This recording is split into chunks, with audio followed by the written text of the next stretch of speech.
New Bedford highway killer, the late 1980s and early 1990s, witnessed this weird guy who found so much satisfaction in murdering women along the Massachusetts highway just to see if anyone would notice. Two things were peculiar to his operations. One, it seemed this guy had a grudge against vulnerable women, mostly sex workers and drug addicts, as they counted as a majority of his victims. Two, despite the fact that he was committing grievous crimes, this highway killer never did his thing in the dark.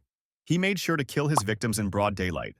Now, here's how he operated. He approached these sex workers and made it seem like he needed their services, and then he lured them to an isolated place and killed them in cold blood. He then dumped their bodies in open areas like unwanted refuse. For many years, the police tried all they could to get him, but he kept slipping off their fingers until he decided to stop his operations.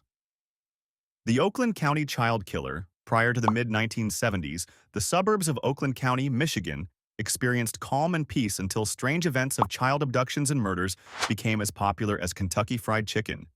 This killer's modus operandi combined care and brutality as he keeps his victims alive for some days, feeding them before gruesomely killing them and then cleaning up their bodies.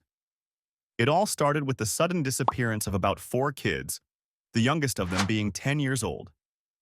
Days after they were abducted, they were found again, but sadly, not alive. Their dead bodies were carefully cleaned and dressed up like they were going to a party. After this, more and more occurrences were recorded. Random strangers would find beautiful dead bodies of kids dumped in areas where they could be easily found. Parents began to panic and feared to be without their children for a second. All efforts to find out who the perpetrator was were futile. He made his moves like a ghost. The Monster of Florence. Monsters are probably imaginary creatures painted to be dreadful and dangerous.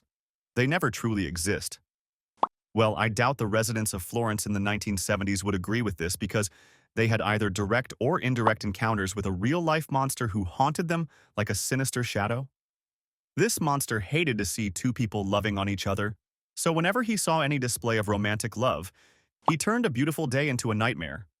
He approached lovers, mostly those inside cars and in secluded areas, ambushing them with a gun before mutilating their bodies with a knife. This brutality sent a scary message to everyone in the city of Florence, such that couples would prefer to have their intimate times in the corners of their rooms rather than in public places where they stood the risk of being brutally murdered. Who knows? The Monster of Florence might just be someone who was bitterly betrayed by someone he loved. The Colonial Parkway Killer. This cold-hearted killer was the reason behind many unsolved police cases in Virginia between 1986 and 1989. Similar to the Monster of Florence, this guy also had mainly couples as his victims. However, he operated in a whole different way. He targeted couples who were having nice times at the Colonial Parkway, but he made sure not to kill them with a gun so as not to make any noise, yet his method was alarmingly disturbing.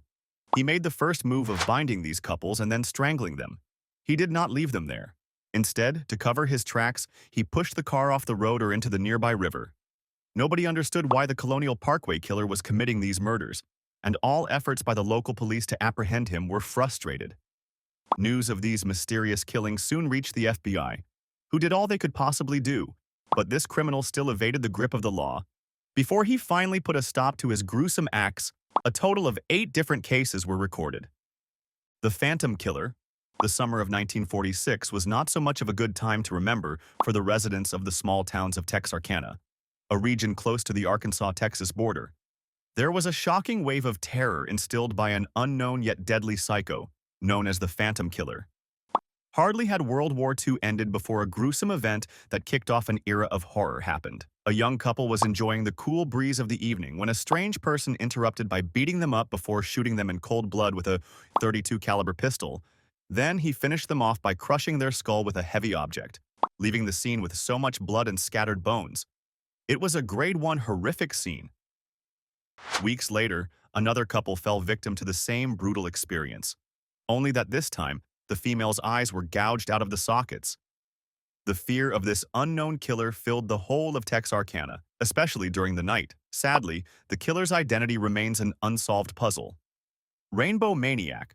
The vibrant São Paulo region in Brazil, also had its fair share of dark and horror murder events, particularly in the late 2000s when an unknown Protestant who got his name from the symbol of the LGBTQ+ community developed a grudge against the community and attempted to wipe them off personally. On an eventful evening in 2007, from different spots near Paturas Park, 13 dead bodies of men who were believed to be gay were discovered, but the suspicious thing was the similar mark they carried on their foreheads. If you're guessing that it's some occultic mark or tattoo, then you're completely wrong. It was rather a hole forcefully pierced through the skull by a single bullet. The killer seemed to be a trained marksman who was skilled in delivering super headshots, always hitting the bullseye. The LGBTQ+ community was thrown into fear and terror. It was as if a grim reaper was hanging around them, and they were uncertain who was next on the death list. Despite extensive investigations, no one could tell to date who the Rainbow Maniac was. The Eastbound Strangler, just like a tsunami that was unprepared for, the quiet coastal town of Atlantic City in New Jersey was hit by a series of disturbing death cases that haunted the whole city.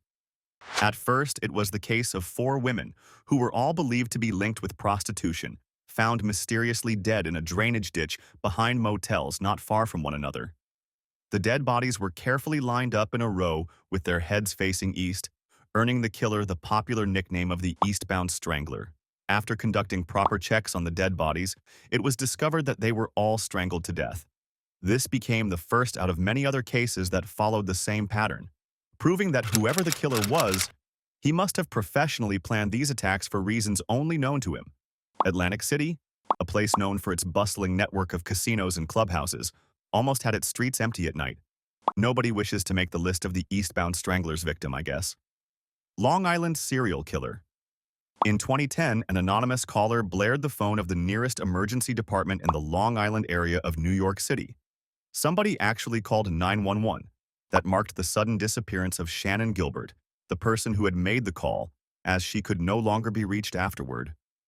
Upon investigations, the police were led to Gilgo Beach, where they mysteriously found the remains of 4 women in burlap. They decided to do an extensive search, and they discovered 6 more dead bodies, all found to be women, killed in the same manner as the early 4. The identities of the women revealed them to be connected to the sex trade. That was quite a long time before their bodies were found. This revealed the way this killer operated. He went after mostly sex workers, murdering them in the most inhuman ways in marshy areas, hiding their bodies such that whatever remained of them stayed hidden for years. This also made it a difficult task to unveil his identity, because the murders were not fresh. The West Mesa Bone Collector. Let us sail across to a new territory, Albuquerque in New Mexico. But of course, on this same subject of brutal killings by mysterious perpetrators. The year 2009 will always bring unpleasant but unforgettable memories to the people of this region. The beginning of these scar-filled memories was the discovery of human bones made by a regular woman taking a walk with her dog on a normal morning. This woman noticed something that looked like a human bone protruding from a dusty ground. In suspicion, she called others around, and as the ground was excavated, the shocking discovery of the remains of 11 women and an unborn child was made. These women were all connected to prostitution and drugs, and they reportedly vanished between 2001 and 2005. The identity of the brutal killer? Unknown as we speak.